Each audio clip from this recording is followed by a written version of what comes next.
Assalamualaikum warahmatullahi wabarakatuh.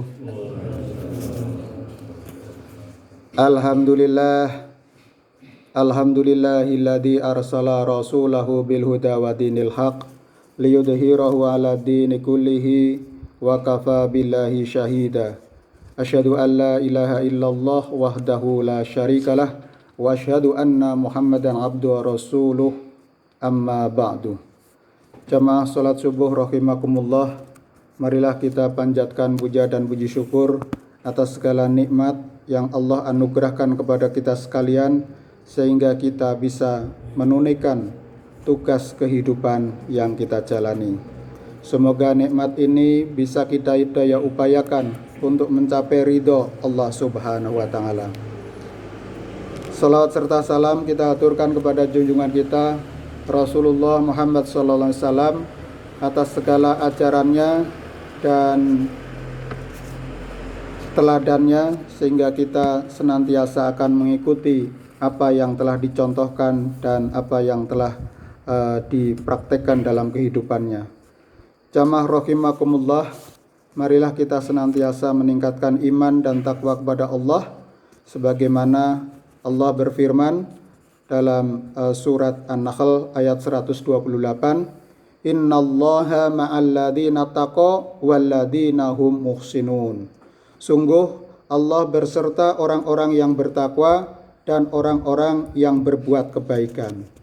Maka modal hidup kita adalah takwa, karena dengan takwa Allah akan bersama kita. Dan dengan takwa dan dengan orang-orang yang senantiasa berbuat kebaikan, Allah bersama kita. Maka sisa umur kita marilah kita manfaatkan dengan sebaik-baiknya sehingga kita senantiasa memproduksi amal yang terbaik, menjadi orang-orang yang muhsinun, orang-orang yang senantiasa berbuat kebaikan.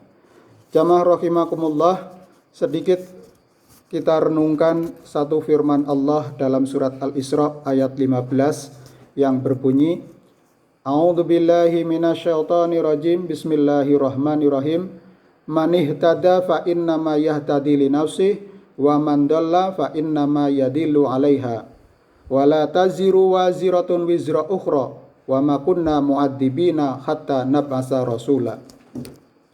Ada 3 hal yang harus kita perhatikan di dalam ayat ini kalau bisa kita ambil satu kesimpulan. Yang pertama, man ihtada fa innama yahtadi li nafsih, bahwa barang siapa yang berbuat kebaikan, berbuat sesuai dengan petunjuk Allah, maka sesungguhnya itu untuk keselamatan dirinya sendiri. Jadi jamaah rahimakumullah, hidup ini tanpa ada hidayah dari Allah maka tidak mungkin akan selamat. Maka kita berusaha untuk mendapatkan hidayah dari Allah Subhanahu wa taala.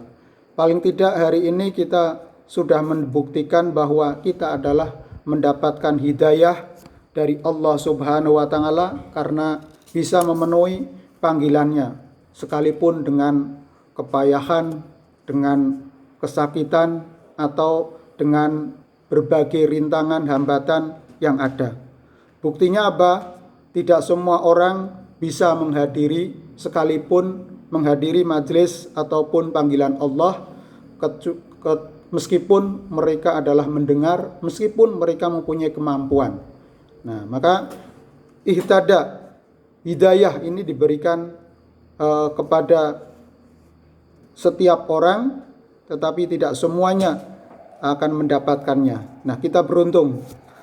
Dan yang kedua, wa man dhalla fa innama yadillu 'alaiha. Dan barang siapa yang tersesat, maka sesungguhnya kerugian itu bagi dirinya sendiri. Jadi kalau kita mendapatkan keselamatan itu ya kembalinya kepada diri kita sendiri. Demikian juga kalau kita tersesat, kerugian itu bagi dirinya sendiri. Yang ketiga, bahwa wala taziru waziratun wizra ukhra. Seorang yang berbuat dosa tidak dapat memikul dosa orang lain.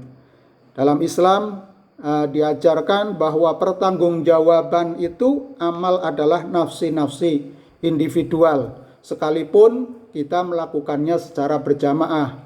Memang sholat sebagaimana yang dituntunkan oleh Rasulullah, ya sholat yang utama itu adalah bil jamaah, dengan jamaah.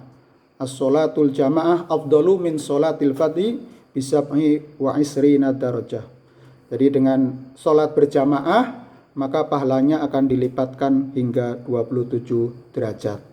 Nah, perbuatan yang baik itu kita pertanggungjawabkan sendiri-sendiri. Demikian juga perbuatan jahat akan kita pertanggungjawabkan sendiri-sendiri. Sekalipun ada orang tua yang berbuat jahat, maka bukan berarti bahwa yang memikul dosanya nanti anaknya.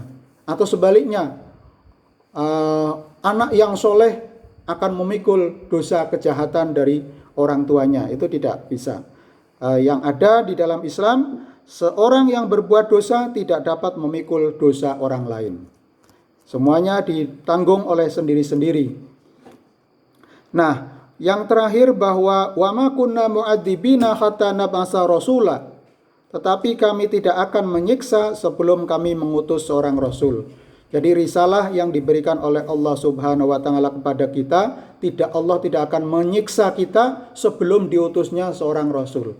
Nah, Rasul sudah diutus sejak Nabi Adam hingga Nabi Muhammad SAW sebagai khotamul anbiya wal mursalin, sebagai penutupnya para nabi dan rasul. Sehingga yang ada sekarang adalah bagaimana kita mengamalkan apa yang sudah diwahyukan oleh Nabi dan apa yang sudah diteladankan oleh Nabi, sehingga kita bisa melanjutkan sebagai generasi pelanjut atau sebagai generasi akhir zaman. Semoga kita senantiasa diberikan petunjuk oleh Allah dan dijauhkan dari segala goda rencana bala bencana, sehingga kita terhindar. Dan saudara-saudara kita yang terkena musibah, semoga mereka segera dipulihkan kembali.